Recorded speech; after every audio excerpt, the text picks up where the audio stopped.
This is a lesson that I really, really like teaching, and I think it's a lesson that's really important. When a person learns to steer correctly, to turn a horse correctly, what you're essentially doing, especially if you already have tempo control in place, is you're learning to teach the horse to remain balanced evenly through both shoulders.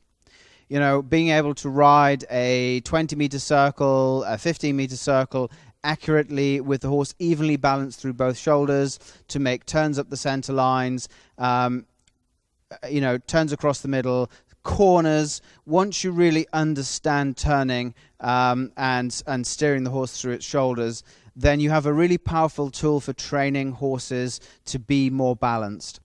Other thing I want to talk about is this idea of good rein, bad rein. So I'll hear a lot of riders say that my horse has a good rein and my horse has a bad rein. And I think what they usually mean is there's a rein that my horse will bend on and a rein that my horse won't bend on so easily. The trouble is I really encourage you not to think of good rein or bad rein. And the reason I say that is because whichever rein is good, whichever rein is labeled bad, essentially what you're saying is your horse leans on one shoulder or the other.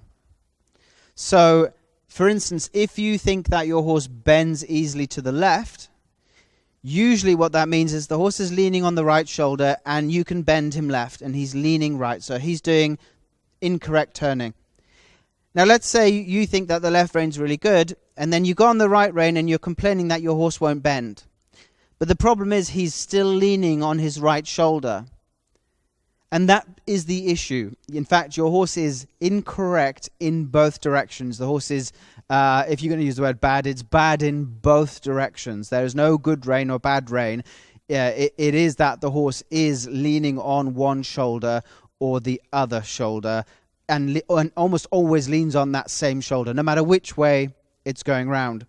So on the rein that you're saying is good, you actually have to straighten the neck up and bring the shoulder back into place. And on the rein that you're labeling bad, it's actually exactly the same correction you have to make with your body. So if the horse's shoulder is over here, you're going to have to go right rein, right thigh, right leg, and push the shoulder back into place so that the horse goes round the turn evenly through both shoulders rather than leaning on one or the other.